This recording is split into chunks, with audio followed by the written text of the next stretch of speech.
Because you know what? We're not just talking about an evening that just kind of sprung out of nowhere. This is the culmination, the ending, the kind of presentation of a very long and very fruitful and very impressive day from APS students. So we definitely need some excitement tonight. So I'm Blaine Alexander. I'm so excited to be your MC and the host and just kind of be here to walk you through tonight. This is the end point, but the grand finale of today's Dream Jamboree and Goodie Hackathon. So what's happened throughout the day, as you're going to hear more of later, a number of very talented Atlanta Public Schools high school students have come together essentially to dream, right? To dream and kind of talk about what their design and what their plan is for a classroom or a learning environment of the future. So you're going to hear from two of those teams here tonight that are going to present their ideas before this fantastic panel of esteemed judges. They're going to take a number of questions and they're going to wow you with what their concepts are of what learning should be in the future. Sound good? Sounds great. All right. So before we kick that off and bring our students up, I want to bring up the chairman of the Atlanta Board of Education, Mr. Courtney English, to give us a few words. Let's welcome him as he comes to the stage. Thank you so much. Let's give Blaine another round of applause. The hottest reporter in the city of Atlanta, the hottest anchor woman, incredibly popular, incredibly talented. So thank you so much for being here. 11 Alive, check it out, tell a friend, tell a friend. My name is Courtney English, and I am the chairman of the Atlanta Public Schools Board of Education. Before that, though, and more importantly, I think, I'm a proud graduate of the Atlanta Public Schools, Atlanta Public School Board. Went to Collier Heights Elementary School, went to Austin T. Walden Middle School right down the street, and I'm a proud graduate of Douglas High School. Atlanta, APS, and Atlanta is in my heart. I love this city, I love the school system so very much, and I get to wake up every single day and find a way to give back to this school system because it gave so much, so very much to me. We are here, as Blaine said, to dream. Kids are really, really incredible human beings. They're really incredible people, right? They live in a world without rules, without boundaries, without constraint. They live in a world where they not only say, we're going to think outside the box, they live in a world where there is no box. And so today we came here to give them an opportunity to demonstrate to us, to tell us, to teach us what their hopes, their dreams are for the classroom or the school of the future. What are those critical ideas that we want to see, not tomorrow, but let's think 10 years from now, and let's find a way to build those dreams today. Let's find a way to make those dreams a reality today. So eSplosh, I know you see a bunch of eSplosh hashtags, there's some yard signs hanging around. There's a special local option sales tax, which is a penny sales tax that helps fund our school construction. We are up for renewal for that sales tax in about 2 weeks. So we thought that it might be a good idea to bring our kids together as we approach that election, as we get these new resources in to rebuild or renovate some of our schools, to give them an opportunity to reach into the design process and play a role in designing those classrooms. And so that's really what brings us here today. But more specifically, that captures the event, the context, but more specifically, we are in David T. Howard because David T. Howard is a building, is an institution that is woven into the history, into the very fabric of the city of Atlanta, African American culture, and really American culture. When you think about the names of Maynard Holbrook Jackson, the first African American mayor of the city of Atlanta, or Dr. Martin Luther King, or Verdon Jordan, and so many other famous alums who have traversed these very halls, who have sat where you sit right now. We're sitting here because we're bringing this school back online. The last year this school was open as a school, it was 1976. 1976. And this new eSplosh is going to allow us to invest $47 million to renovate this building and turn it into, hopefully, the school or the classroom of the future. So you're here for a very special purpose. Give our kids all the love you can. Hug on them, love them, tell them you care about them, and tell them you want to make their dreams a reality. So we're here to dream. Thank you on behalf of all of my colleagues on the school board, our superintendent, Maria Christarf, and our 7,000 employees, and most importantly, the 52,000 kids in the Atlanta Public School System. Thank you so much. All right, Mr. Courtney English, thank you. So before we go on to our next speaker, I have to take a moment of personal privilege / embarrass two people who are sitting here. So I have two very special guests here with me tonight. My mentee, my cool sister, Miss Kayla, and her friend Claytoria. Go ahead and wave. Yes, the embarrassed faces. So they're 8th graders at Inman Middle School. And so, of course, with their last few weeks of middle school ahead of them and then they're heading to high school, I couldn't think of a better place for them to be tonight than to watch these high schoolers make these presentations. So, welcome, guys. So, quick question before I bring up our next speaker. Raise your hand. How many of you know what a hackathon is? Right. Not a whole lot of some hesitant hand raises, right? Okay, it's okay, because before 18 months ago or so, I didn't know either. So I'm going to bring up somebody who is going to give you a very clear picture of what's been going on all day and what you're about to see over the next few minutes. So let's please welcome Mr. Joey Womack to the stage. He is the founder, co-founder of Goody Nation.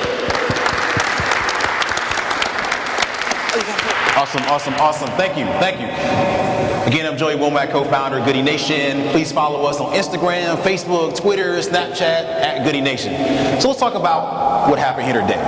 Okay? We have this thing called Hack Mob. We want to prepare the youth to be future leaders, breakthrough innovators for underserved communities globally. This is what we do. We bring them into the innovation economy using really cool experiences, okay? And so we want to create heroes. We want to take people, help them find their calling. Oftentimes they don't want to listen at first. We kind of bring them in and help them answer that call, bring them in to have other mentors and allies and stuff like that, give them a bunch of new skills, and they go through these trials and tribulations, they gain new skills, and they go back and they save the people. That's the hero's journey. The story arc for every major film and story in human history, okay? They started their hero's journey today. Again, we want to create breakthrough innovators so they can help out their communities moving forward. So we actually started out by showing them some actual superheroes. We brought together 6 amazing tech entrepreneurs from here in Atlanta: Jewel Burke, Stephen Fance, Robert Hatcher, Jerica Richardson. They shared their stories, and they sat in the seats of these children just 10 or so years ago. They showed them that it is real. You can be a hero for your community. We tend to think that we're the heroes. The people on the judges panel, you in the audience, we're the heroes. We're the Luke Skywalkers of the world, but honestly, we're not. We're the Yodas. We give advice. The people that you'll see up in these stages a little bit later on, they're the heroes of the world. And just like Luke Skywalker had his own set of supporting characters, we had a bunch of Han Solos and Princess Leias and R2-D2s as well. There's also Lando Calrissian. Billy D. Williams is the greatest character of all time. And so all the mentors that are here today, please stand up. You all just please give them a round of applause. They did an amazing job. They steered these students. They kept them out of danger. They helped them on their hero's journey. We had a lot of amazing volunteers as well. Some of them have Goody Nation t-shirts, some of them don't, but all the volunteers that are still here, please stand up. Please give them a round of applause. Stephanie, Justin, we're all volunteers. So they did an amazing job. So, Van Jones will often say that if you walk into a classroom, ask the students who here has a smartphone, they raise their hand. Who here has apps, they raise their hand. Who here wants to make apps? They raise their hand. But if you ask them who wants to be in technology, no one raises their hand. They're not making the connection between creating apps and wanting to be in tech. So we decided to make these really culturally relevant design thinking labs, innovation labs, to bring them into the innovation economy and then kind of funnel them out to different parts of the ecosystem, from Tech Square Labs to General Assemblies to Black Girls Code, Black Men Code, things of that nature. That was our job today. So we did that for a few hours, from about 10 o'clock to 1:30 p.m. Had them think about really amazing big ideas. Nothing was off limits. They can say, let's build a rocket ship to Mars. That's cool. And then from 1:30 to 5:30, we put them in a hacking lab where the mentors kind of brought them back down to earth, helped them with their pitch deck presentations, shaped their ideas a little bit. So you'll see what we have up here on stage today. And I think you'll be really impressed. I know they're a little bit nervous. It's okay. This is the big stage, first time doing something like that. So, give them some grace. I see their faces over there. They're picturing it. It's okay, man. It's okay. But I'm I'm super proud of them. I'm super proud. I know how it is. I was in that stage at one point, and so they're going to do an amazing job. So let's get right to it.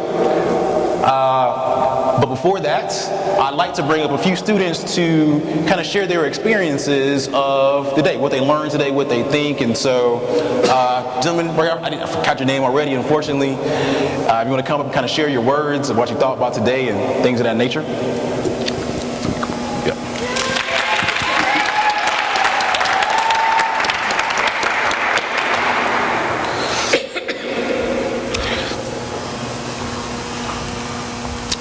Yeah, so tell us what happened when you thought coming in here, what happened today, what you think about the day and stuff like that. First, I want to start off by saying good evening. My name is Devalle. High, and I am a student at D.M. Farrell High School. I came to this program because I was recommended by my engineering teacher. It was a very long day. It was a very long day. We were here from about 8:30, and the day is still going on now, so. This hackathon, if it's taught me one thing, it's taught me that cooperation is key in no matter what you do. No matter what type of field that you want to go in, no matter whether it's in school or at home or at work, cooperation is key because of the fact that there are things that you cannot do alone, and there are things that you should not have to do alone. And coming up with ideas and going into the business industry is most definitely one of them. So that's one thing that I'm actually very proud to take away from the day, and that's one thing that I'm really glad that I, along with the other students who came here, had a chance to learn today. So I want to say thank you to Goody Nation for giving me this opportunity and for teaching me a few things. Awesome. Appreciate it, brother. There it is. Let's hear from somebody else. Who are we gonna pick? We're gonna go, yeah, you're not looking, so we gotta go with you. In the red. Amazing. I saw your leadership skills. I saw them come out. I saw them. She came in, she jumped right in, she started just telling people what to do. It's all good. Please share your name, what school you came from, what you thought about today. Hi everyone, my name is Devion. I'm 11th grader. I came from Forest Hill Academy. The one thing I learned from today is that dreams are actually reality. Before I would think that dreams actually can't be reality, it's just a dream, fairy tale. But today I've actually noticed that you can actually make your dreams a reality in classroom settings, in world life settings, whatever you put your mind to, you can do it. Awesome. Okay, we're gonna hear from some mentors. I'm gonna pick on Nate. Hey man, this is how we do. We gotta put people on the spot. You've been here, so Nate is an interesting story. He came out to the first hackathon we did in December. He had never been to a hackathon before, and since then this is like his fourth one, so he's like a pro hackathon person now. So what were your views on today? What do you see? Well, first off, I'm Nate Adams. Good evening to everybody. My thoughts. It was challenging. I'll definitely say it was challenging. I never wanted to be a teacher, never. So anybody who's a teacher, I commend you. It was definitely interesting. Like he said, learning how to work with others, me learning how to work with kids and understanding what they need. I had to actually listen to them and not get caught up in my own mind and thinking trying to press my ideas on them, and really listen to what they really want in their classrooms. So that's really what I got out of it. Yeah. Awesome. Thanks, brother. Anything else? So this is what we say. Like technically, we're an educational organization. We trick students. You were in class today. I'm sorry to tell you. You got a lot of great education from those tech entrepreneurs, from your mentors. They put a lot of stuff on them from the lean model canvas, of some very high-level, sophisticated thinking. And so, before we kind of get into the judges' introductions and the pitch competition, I want to bring up actual educator, Ms. Pearson, to kind of give her thoughts on the day as well.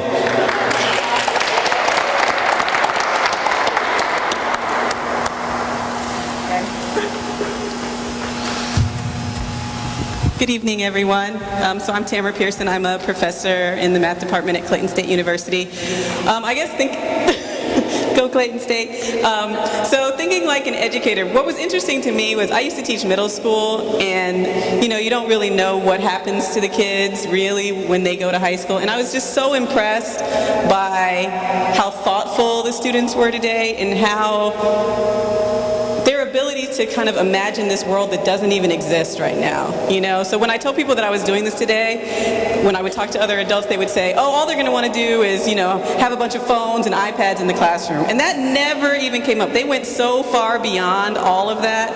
I was just really amazed by the idea. So it makes me hopeful for, our future, because I think that, this generation doesn't get a lot of the credit that they deserve. So I was really impressed. Awesome. Amazing. So let's get right to it. I know the judges want to do some introductions. Okay with that? Cool. So you all just want to give a quick 10-second soundbite of who you are to the audience, so they know your awesomeness. They know who they're speaking to. And so if we're going to go, Ms. Grant on the side here, I believe the microphones, unfortunately, I can't. I'm a little bit short, so I can't. Got it. Is it on? Yeah. Hello. One day I cleaned up and I looked like that. My name is Leslie Grant. I'm on the Atlanta Board of Education District 1. This is in the district, and I'm so thrilled to have you guys here and just really looking forward to this and love it that your brains got out today. Thanks. Good evening, I'm Rodney Sampson. I'm a two-time APS grad, Collier Heights Elementary School and Frederick Douglass High School. There you go. Today I'm a partner in a technology incubator called Tech Square Labs. We're part tech incubator, part coding school, and part investment fund. Good to be here. Hey everyone, Erez Weinstein. I'm originally from Israel. I live in Atlanta for the last 8 years. I have a few companies in e-commerce and before that in retail and spaces.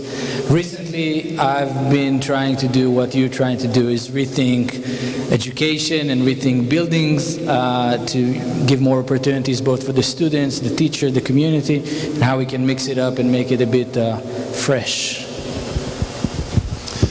Hello, my name is Bob Just, and I'm an architect. I'm with Cooper Carey.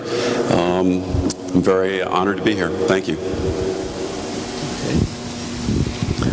I'm going to ask that you forgive my knees. My name is Godfrey Finch. I'm a graduate of the David T. Howard High School, class of 1965.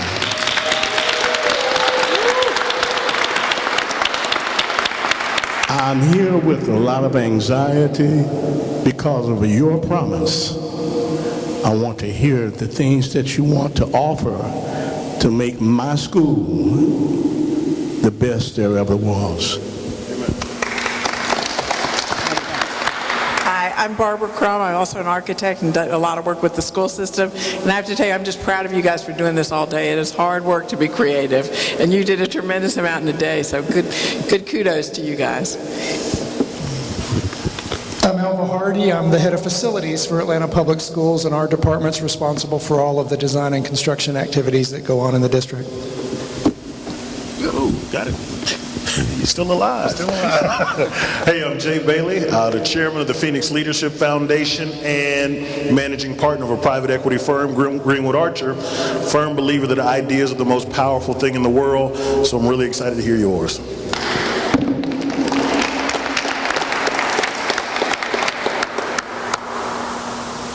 That was my favorite judge who went last. So let's give it up, though, for all of our judges. Let's give them a big round of applause. So quickly, before I bring up the first of the two teams, I want to explain the rules to you very quickly. Each team is going to have 10 minutes to give their pitch, and there's a timer right there, so you'll know when your time is up. You'll have 10 minutes to give your pitch, and then after that, the judge panel will have 10 minutes for question and answer, and then after that, the next team will go. So, without any further ado, let's welcome team number 1 to the stage. Give them a very, very, very big round of applause. Maybe. Maybe not. Team number 1. Team number 1. Do you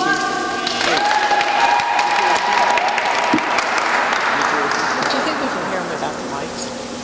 I'm asking to turn it down. Turn it down. It's easier to hear them. It's hard to hear with the mics. Hey, Joey, the room is turn them or down a little bit. So we can hear them without the mics. It was too hard, the reverberation to hear them. Yeah. It sounds a little bit distorted. Yeah. Well, that pins. I mean, we probably can hear them. I think we're stage. Yeah.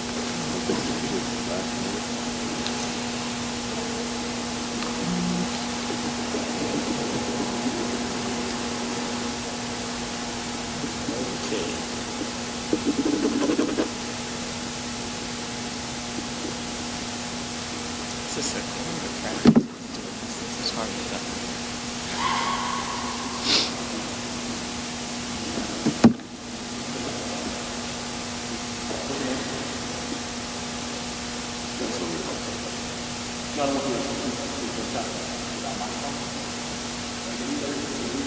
Y'all hear it?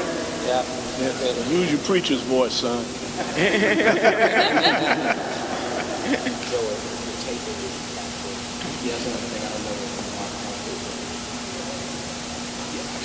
Just hold the microphone a little further away. Yeah. But use one of these. Just have to hold a little further away.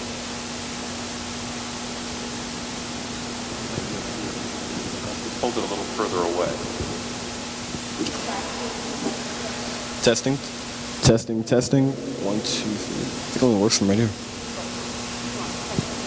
Testing, testing. 1, 2, 3. That's pretty good. That's better. Testing. Okay. Dean Farrell High School. So, our idea for a new classroom was virtual reality. We picked that idea because when you think of technology, you always think of advancement.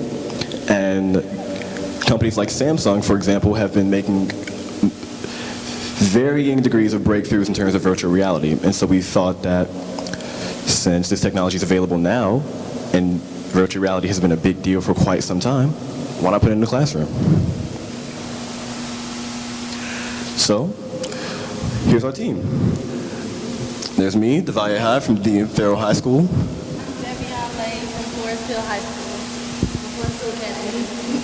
And on the end is our third member who sadly could not make it. Here's our test, well, rather our subject. Xavier Rose, he's a 12-year-old 7th grader, a middle schooler. He lives in the city of Atlanta, Georgia, so he grew up here.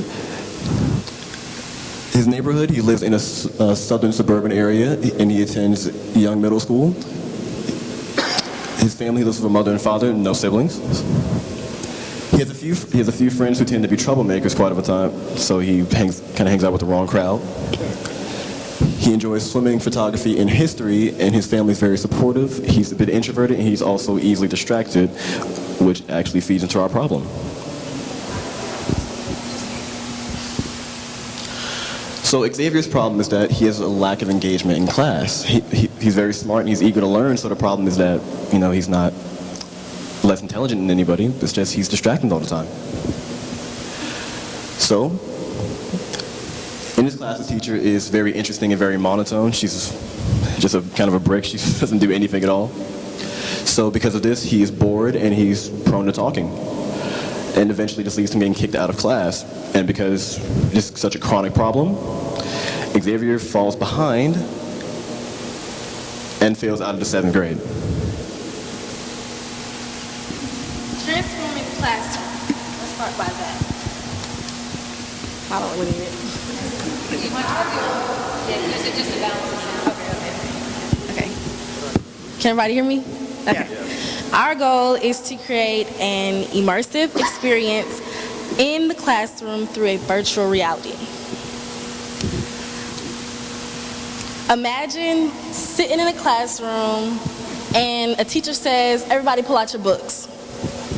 Mostly everybody sighs and goes, okay, here we go again, we're about to read. Versus, imagine you're sitting in a classroom and your teacher goes, everybody, pull out your virtual labs, we're about to go into the Civil War. That's 2 separate experiences. Through this, we are using virtual reality and the 3D TVs. By this, we use individual student headsets, 3D glasses, teacher workstations that control outputs, and microphone transcription notes. Okay, next slide. The next idea we had in mind is a ThinkPad desk. So instead of you sitting in the classroom again and you're raising your hand and the teacher and you need help with the question, and the teacher comes over to you and it's a waste of time basically. The teacher just helping one student instead of the teacher moving on and the rest of the class with the rest of the class. Sorry, I'm nervous. You're doing great. You're doing great. Okay. Okay. Versus, we designed ThinkPad desk, which would be as if a student needs help. They would just press a button and the teacher would alert. It would alert the teacher, let them know this child needs help. Let me just Bluetooth them a couple of links to allow them to go in depth into the section while the rest of the class moves on, instead of wasting time before that period is over. By this, we use a stylus, built-in headphone jacks, collaboration with peers, and connected to the teacher workstation. So the teacher would be alerted if the student needs help just by the press of a button. Next slide. Our next transformation is holographic classrooms. In this situation, imagine, again, you're sitting in the classroom and you're taking a test. When you take a test, you get real nervous. And you're like, oh my God, I'm taking this test in this brick classroom. It's quiet. Instead of you being in a setting that you're most comfortable in. Like with Xavier, he loves swimming. So for example, him being on a beach, he probably might like being on the beach. He loves swimming. He loves water. So we designed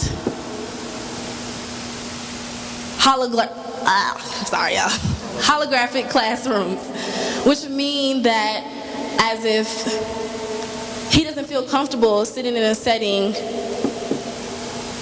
with 30 kids around him and they're all hesitant about taking a test, when he could be visualizing or around him a classroom or him by himself sitting on the beach taking a test where he would be more comfortable. Next slide.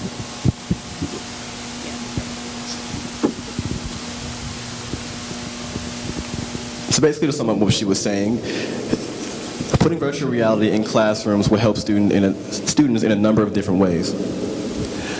By putting virtual reality in classrooms, this would very much increase student engagement because of the fact that they'd actually be wanting to learn through the new technology that we have. Like she said before, kids really don't want to use books or just sit there and watch videos all day. They want to actually be a part of what they're learning. So being able to put kids in the Civil War or the Battle of Gettysburg, for instance, kids would really be behind that because of the fact that they can actually relate to it as well as learn from it directly. It'd actually stick in their head more. This would also decrease behavioral issues because of the fact that no one would be bored. They wouldn't have a reason to not be off task or talk to their friends. And this would also be able to appeal to different learning styles because, as many people know, there are 3 different styles of learning: auditory, visual, and kinesthetic. And virtual reality would be able to appeal to all 3 of these.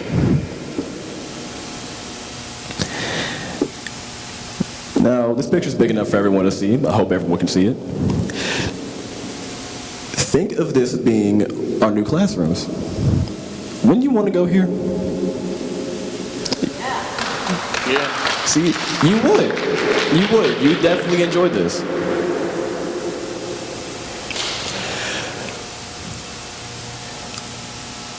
Virtual reality is the new reality in the classroom. That is our headline, and we're sticking to it.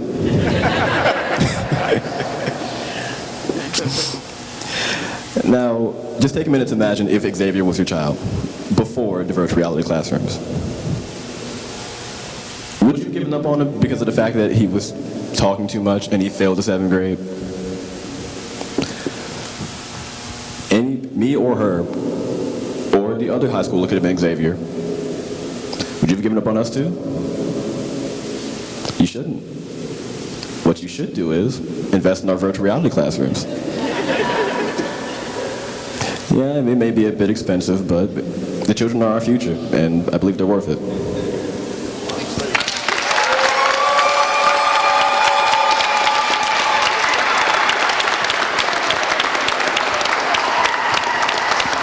All right, let's give it up one more time for team number 1. Now, judges, now is the time for you to ask your questions, and you've got 10 minutes.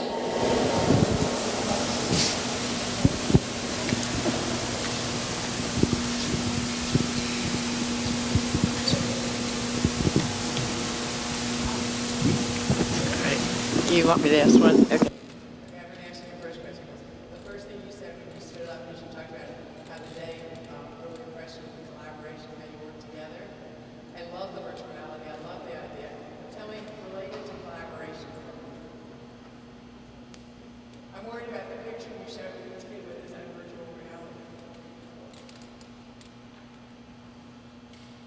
The way that we imagine it is that think of the teacher as sort of trying to put him as a way of making it sound less impressive. Think of the teacher having there's a master program, basically. And while each student has their own individual virtual reality, they're all linked together. So say a student wants to study the Battle of Antietam. He can put a request on his ThinkPad, the teacher can load it up, and the student can do the student next to him can do the exact same thing. So it's all linked together, sort of like cloud computing.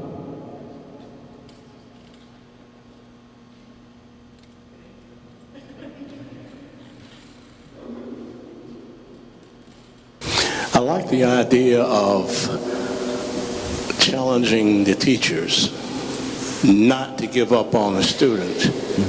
But that's also going to require, don't you think, that the young person who's receiving the information needs to give clues as to how they may be approached as far as a new teaching concept. How is that to be achieved? Can you repeat that one more time, sir? I'm sorry. Okay.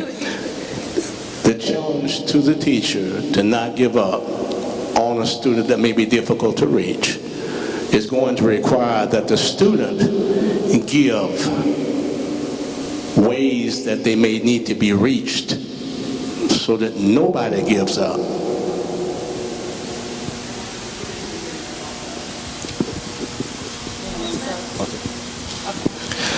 Well, sir, that is actually what the ThinkPads are actually being used for. Like she said earlier, if say a teacher is say you're in a math classroom, right, and you're going over equations, certain quadratic equations or something like that, and say you don't understand it, there'd be a button on your ThinkPad that you can press where the teacher can send you individualized instruction. So such as links or other videos. Basically, if she can't teach you in that certain way, maybe there's someone else who can. Or maybe there's or maybe you don't learn the same way that everyone else does. Also, from that being said, with the ThinkPads, we had in mind as in a different instructor. Probably an instructor that breaks down it better, because not every teacher teaches the same. So probably another instructor that can actually break it down so that child can learn the way that they need to. Languages are required to build augmented reality content, and would you be willing to learn that technology, learn that programming skill so that you as a student could maybe create the pilot class? Can you repeat the first question? I'm sorry. Sure. I forgot about the first What subject area would you create your first virtual classroom in? The first subject most likely would be history. History and math. Those would probably be the first two. I'm sorry. I know you said one, but those probably the most two. But a majority of people struggling because history, everybody says it's boring, and math, everybody says it's hard. So history, because it will go more into depth. Instead of you just reading about the situation, you would actually visualize or actually be in the situation. So it would make it better for them to pass tests instead of just reading. They could probably have like little paragraphs on the side while they're in it, or the teacher's reading to them at the same time, which would enhance the learning at the same time. Can you repeat the second question? Remember the second question? The second question. Now you asked about if the students themselves would be willing to learn the coding language and the technology. I feel like yes, because of the fact that it's already integrated into the school, and if they're using it every day, of course the interest is going to build up gradually. So me personally, yes, I would actually love to be able to work on this type of stuff, and other students will too, because once they get so used to having something around, of course they're going to want to learn more about it because they see it every single day. Okay, my question is, first of all, when I was a student many years ago, the teacher would sit at the front of the classroom and talk, and the students would sit and listen. And I think studies show that maybe we retained maybe 10 or 20% of what they taught us. You guys were talking about an idea where you're really involved in the learning process, where you're passing things around to each other, and by being involved, that's really a way that you learn better than back when I was a kid. My question to you is, how might you be able to teach other students in the classroom? Because really, when you're teaching others, you're learning the most. So my question is to you, with the process of what you're talking about, which is really cool, how might you think you guys might be able to teach other students in the classroom? With this being said, through the ThinkPads being with the desk, instead of interrupting and talking and getting in trouble for it, the students will still have interaction through the ThinkPads.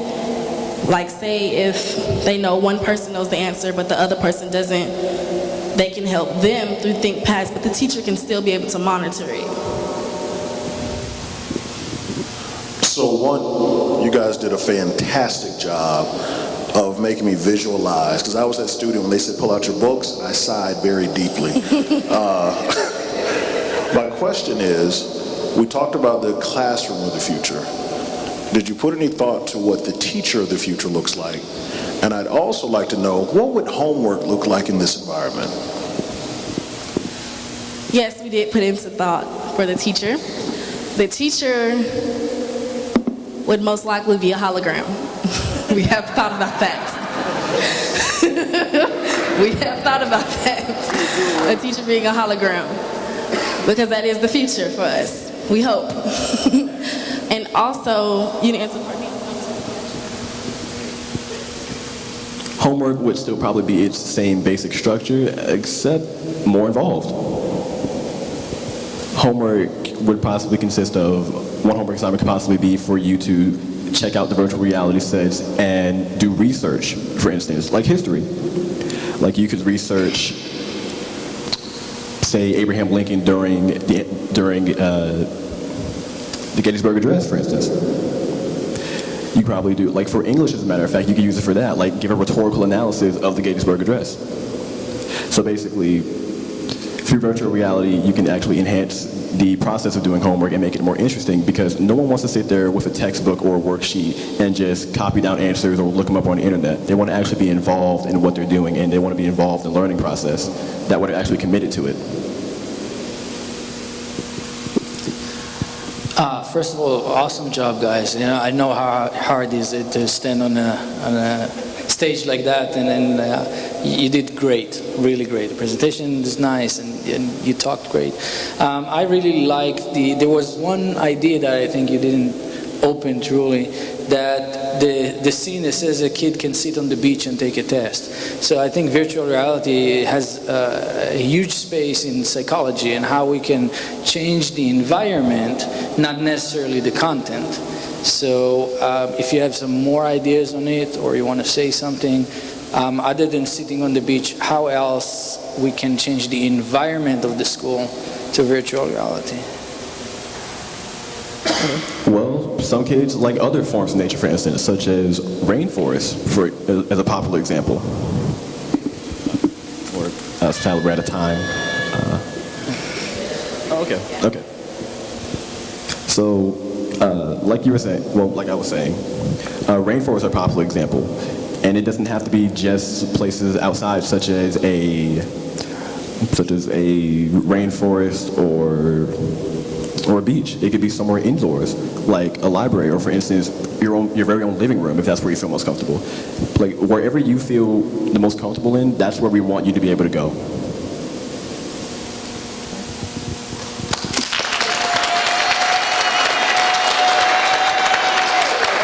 Team number one, fantastic job, fantastic job. Let's give it up again for the students and the mentors.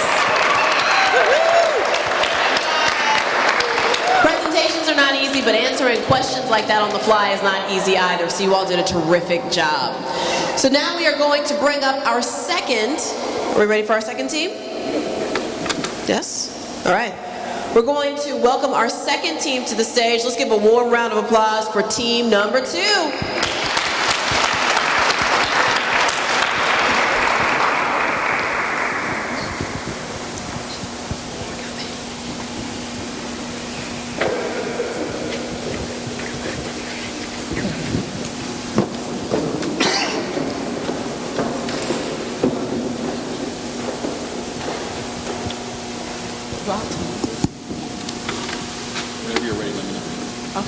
Good afternoon. My name is Sire Traore, and I am attending North Atlanta High School. I'm a senior, class of 2016.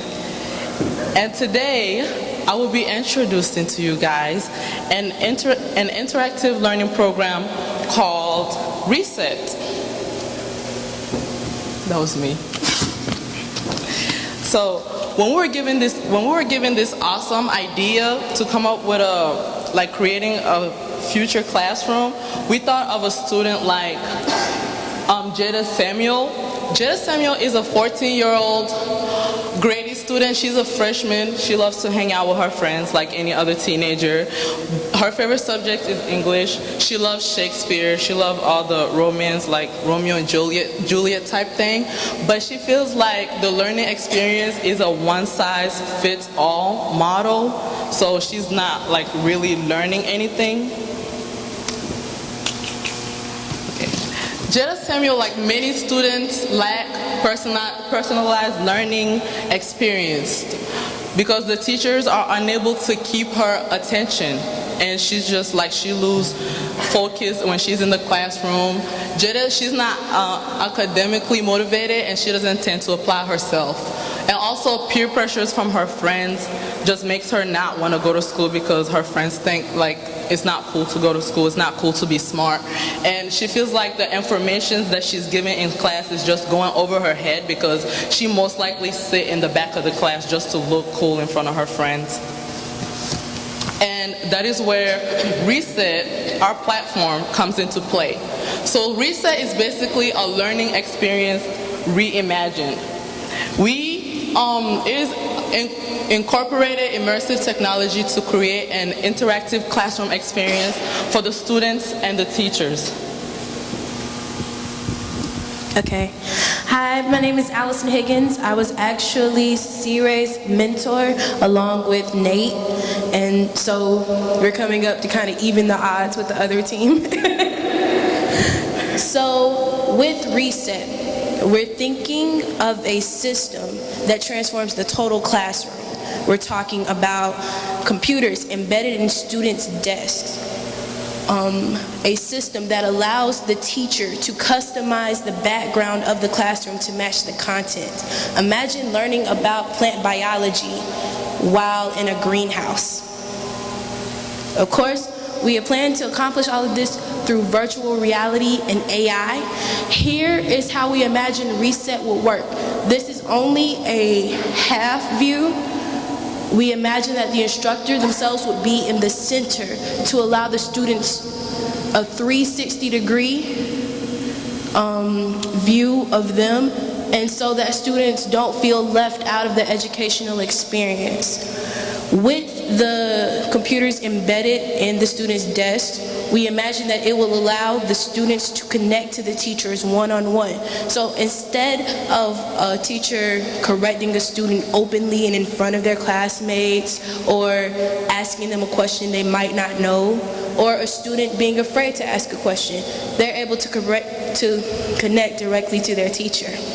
So what we imagine is the technology would be the student would be able to press a button on their in-desk laptop, and with that button they would be able to receive all the help they need, either from an in-class TA who would come and assist them right at that moment, or through an intelligence system that's part of Reset that would allow the student to type their question in and have it answered right there on the spot. And also the way that the Reset classrooms are set up, like it's not like the walls are not actual walls. It's like the whole walls are Promethean board. So whatever the teacher, whatever topic or subject the teacher is talking about, that whole classroom would change into that topic. Like for instance, if the teacher is talking about like a history that happened in the past. I'm trying to think of something, but I'm nervous. Civil War. If the teacher's talking about Civil War, that whole wall would change into like a Civil War like happening. So like that way, like students like, what's her name? Students like Jada wouldn't be like sleeping or in the back. She'll actually be interacting. She'll be interested. She'll be watching the wall as it happens. So she'll actually be more like knowledgeable of what happened during the Civil War. And this is how we're gonna connect the students with Reset. We're gonna implement it school-wide so everyone knows in the school. The teachers will also notify the students about the program, and also we're gonna put it in social media, because like every teenager, that's where we get our news from, social media, whether it's Instagram, Snapchat, Twitter. So we're just gonna put it all out there and they're gonna learn more about it. And within 2 years, we will roll out this program out to 8 schools, and then the remaining schools within 4 years. So, and that is, the picture over there is basically like how the classroom will be set up. So that's the future of Reset, where the Promethean boards are the walls, basically. And yeah, thank you guys so much for listening. I really appreciate you guys. If you have any questions, you can ask.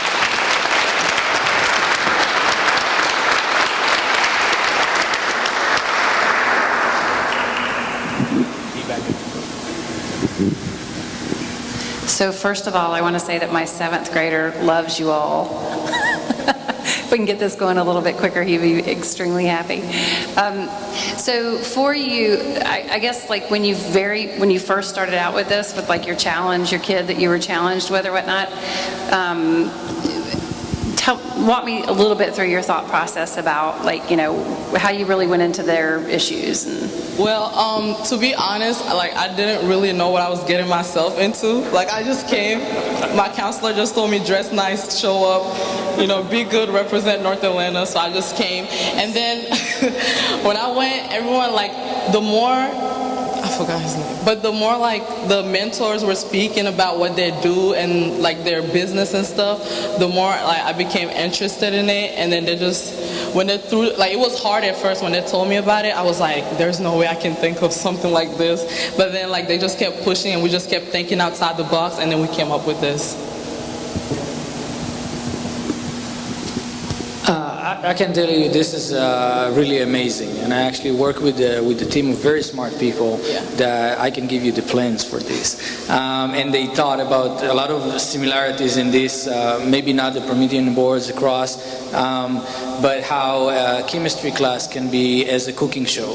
So there's cameras, and the kids can choose their own cameras, so they see different directions, and you can ask questions. Instead of the teacher, it goes to TAs, and kids from not in the class can join also. So I think this is the future of classroom. Definitely. So amazing that you thought about that. Thank you. I'd like to dig in a little deeper. and really get your transparent feedback for those of us that are here and those of us who are here listening that actually could potentially do something about this. There seems like there's a running theme around boredom in the classroom. And I think you jokingly said the board of education. You said it, I didn't do it.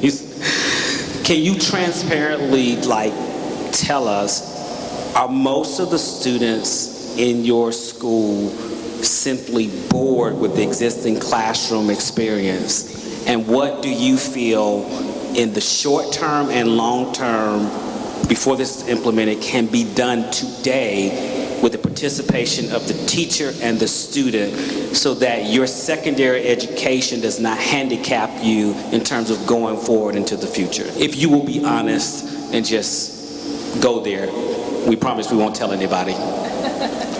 Just between us.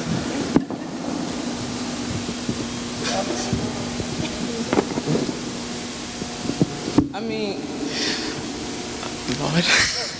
Well, I'm graduating, so I'm done with school. I'm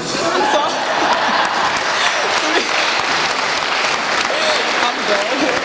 But to be honest, nowadays, the classroom is plain boring. No one wants to look forward to learning. This whole year, I didn't learn anything. I just went to school just to, pass. But with stuff like this, it'll make a student want to be not want to sleep in class. Because sometimes I plan what class I'm sleeping in because the teacher doesn't care. But if we have this, I would not want to sleep in class. I would go in class and it's not just plain white walls. It'll just be what the teacher is talking about is showing me. So I'll be wide awake trying to learn and actually learn something. I want to ask you that question in the opposite way. I want to turn it around and say to you, of all your classes in high school, could you describe to me the one that was the most interesting and why? The most interesting? The one that you weren't disengaged in, that you weren't bored in. 4 years of high school, was there one? It has to be my history classes. I hated history. Which one did I like? Yeah, no, I'm asking you, I'm trying to was there one, was there one in which you were engaged, and why were you engaged? What happened in the class that... I think it has to be English. I really liked English because, English is not my first language, so it was good learning the language, and then getting to know, I just like reading books, so I didn't mind going to that class. But what about it kept your interest?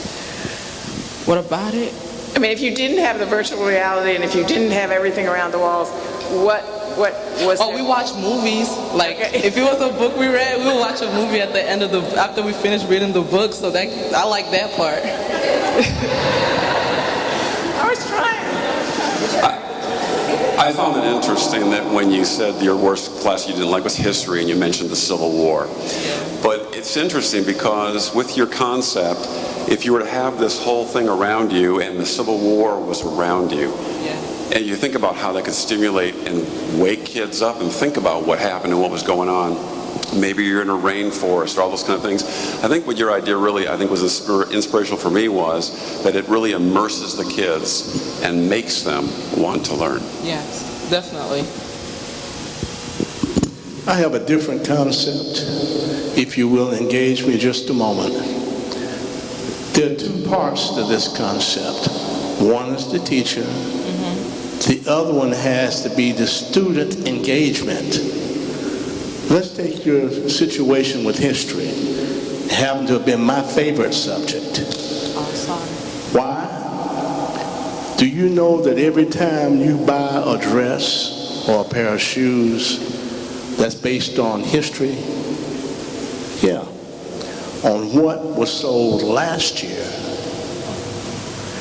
what time it was sold, the cost of it, when to put the product out there. The same thing about history goes on when you go in that classroom.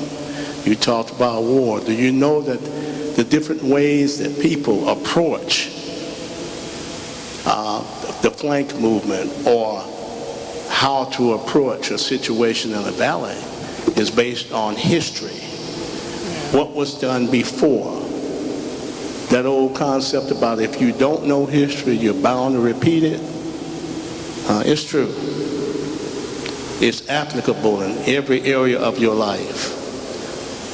Getting the student to engage in that is vitally important. I had a teacher who was a good actor. He made me feel history. That's the challenge to the teacher. The student has to be challenged to get into that role as well. How are we going to do that? How do we achieve that with the students that we have now?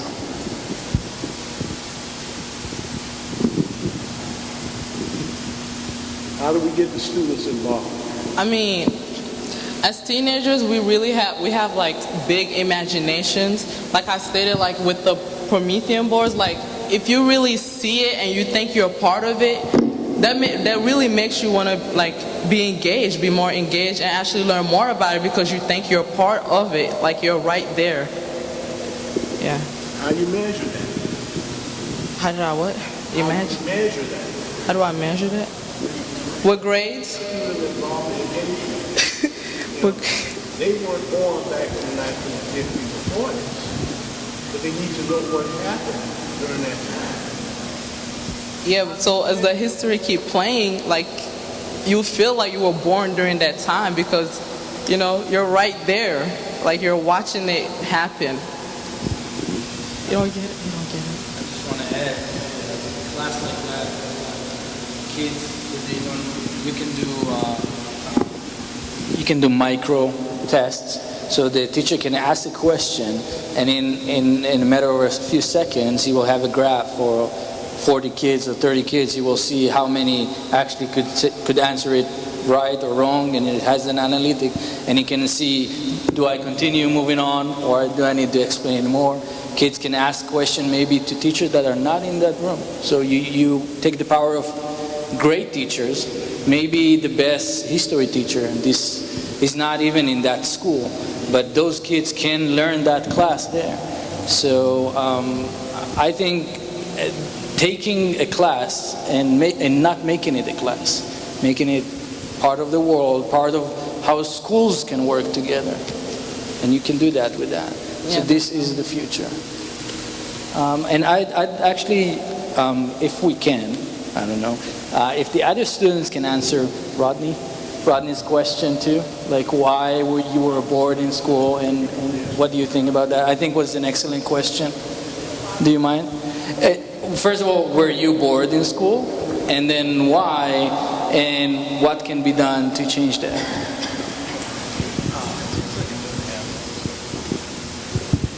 Well, I wasn't actually too bored in school. Well, actually 9th and 10th grade I was actually pretty bored in school. But this year, my junior year, I actually wasn't too bored in school because one, I had classes that I actually enjoyed, such as journalism and audio tech and film. And two, my teachers were actually really engaged because they were really passionate about what they were teaching. So that really kept me motivated too. So this year, no, I wasn't actually too bored. Well, me, on the opposite side, I love math. I'm a math person, I'm a math geek, but history is my worst subject ever. It did not agree with me. So anytime we would talk about history, I ended up falling asleep. It was just like, then they'll just talk, like the teachers would just talk and talk and talk and would not stop talking, and we're just like, oh my God, like, be quiet. But it was still interesting. We got bits and pieces off of it. Like you said, we'll get 20% of it, but the rest of it we would not even like care to listen to, just enough to pass the test. Can I have a follow-up question to that question? Because I think the theme is boredom, but the theme is around history, and I do think history provides context to the future. Do you feel like you are represented enough in history to the point that you can, without the virtual reality and all the technology, do you see yourself in the narrative to connect with it?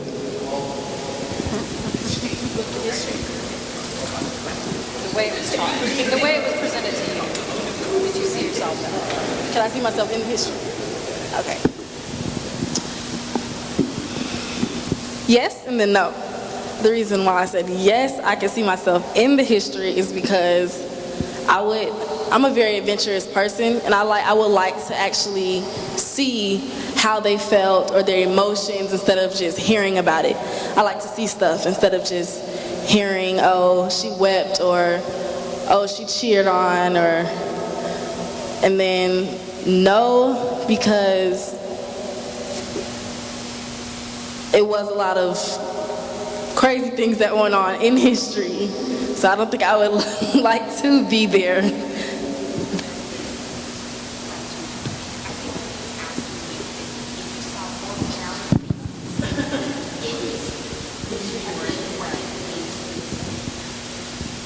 No, it really, it really didn't, no. I mean, You said something that was not deviate, but you kind of hacked. yeah. I know you already hacked, but again, context.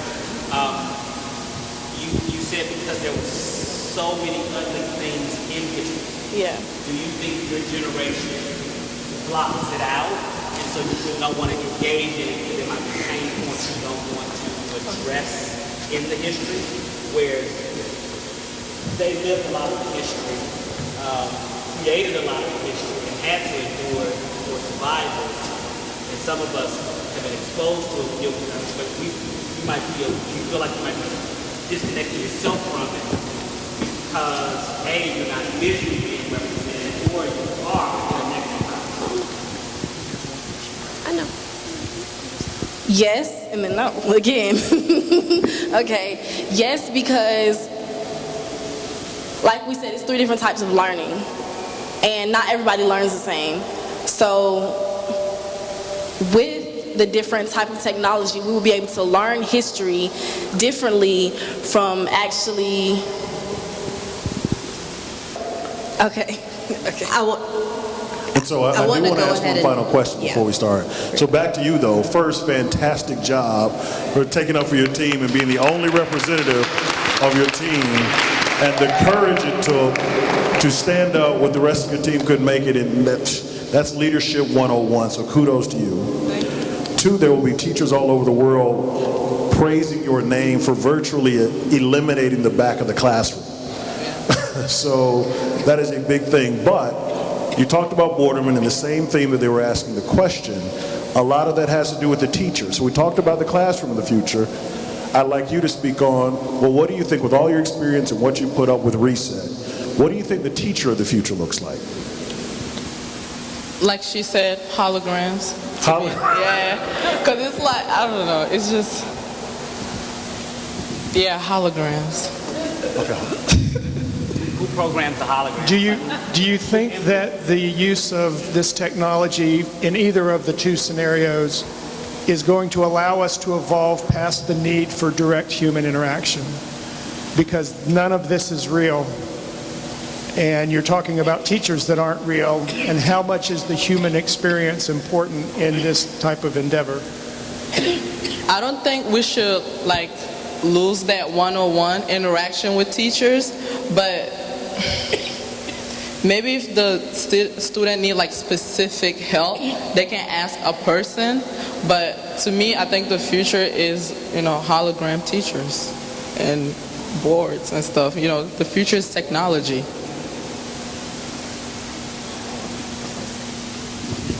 I just wanted to step in. My name is Julie Borders, and I was the fortunate beneficiary of Rodney Sampson and Crew's first coding school. Just give it up for Rodney, trying to get diversity in coding and tech. So my name is Julie Borders, and I'm almost 55 years old, and I'll tell you something that I have observed about education is that we have a fundamental problem, which is the sage on the stage versus the guide on the side. And so what that student is referring to is what students are accustomed to now is self-teaching. So, for example, my headliner is coming down in my car right now, right? I don't have a lot of cash to fix it. I can think of better ways to spend my money. I'm not a car chick, understand? So I can get on YouTube, and within minutes, I can find a video of how to fix my headliner. I did not have to ask anyone. This is what students are accustomed to. Now, what teachers who have been trained at teachers' colleges are accustomed to is being the sage on the stage, having all the answers. That time is gone. No teacher can have all the answers, ever. If the student is using a desk like these students have suggested, and I worked for IBM for a good 12 years, we call those desktop computers. They were computers that sat on the desk.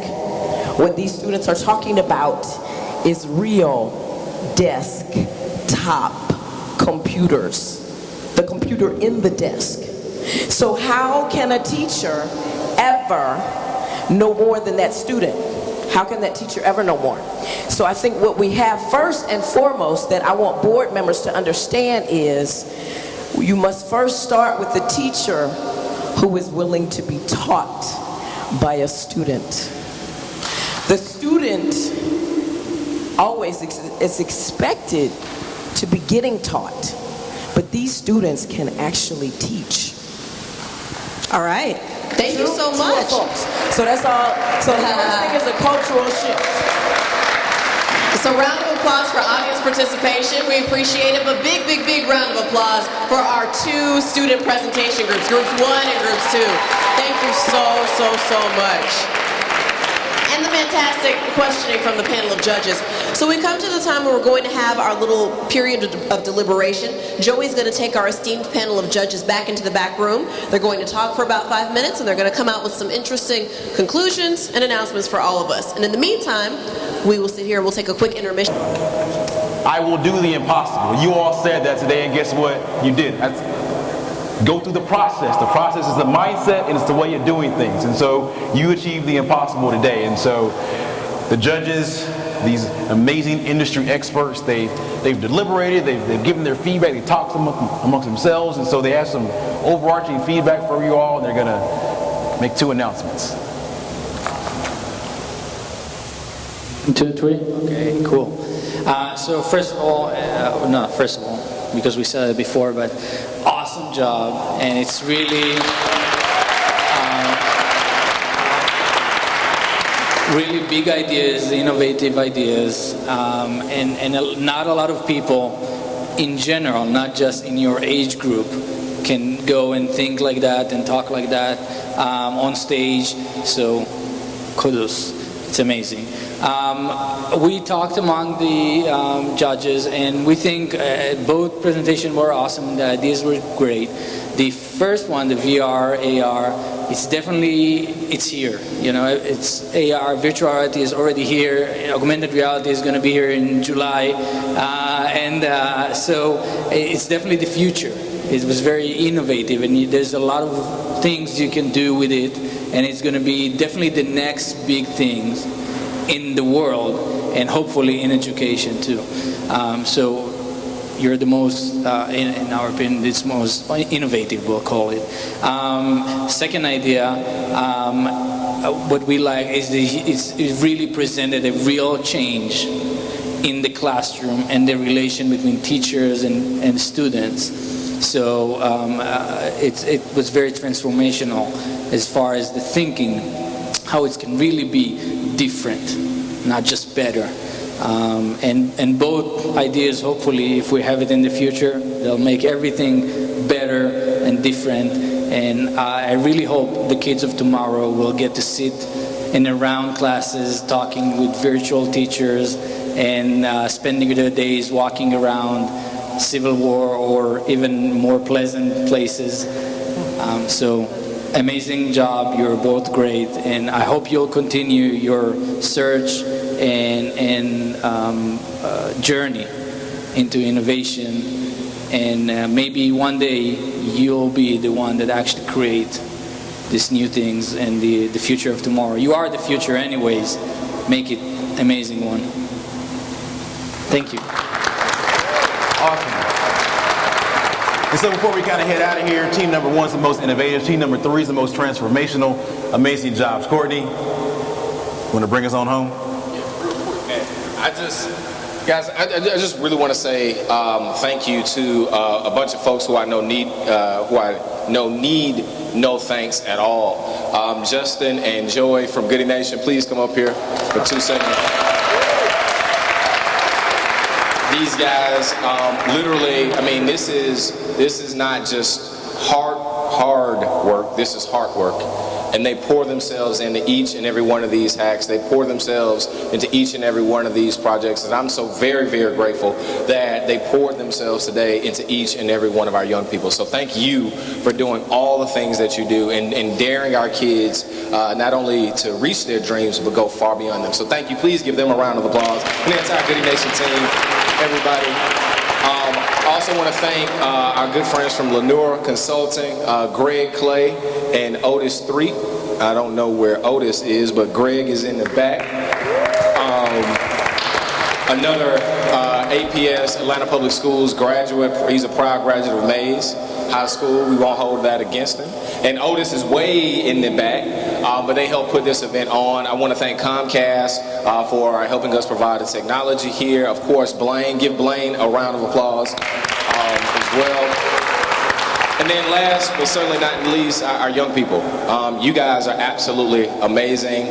All of your feedback, all of your ideas have not fallen on deaf ears. You have 2 school board members here, the chair of the school board here. I hear you. I have received that information. I got you, Rodney. I'm thinking we're going to do this again around a broader topic, right? So what I heard, hey, look, we got some folks who are just bored in class. Right, and I'm a former middle school teacher. I love history. By the way, I taught history.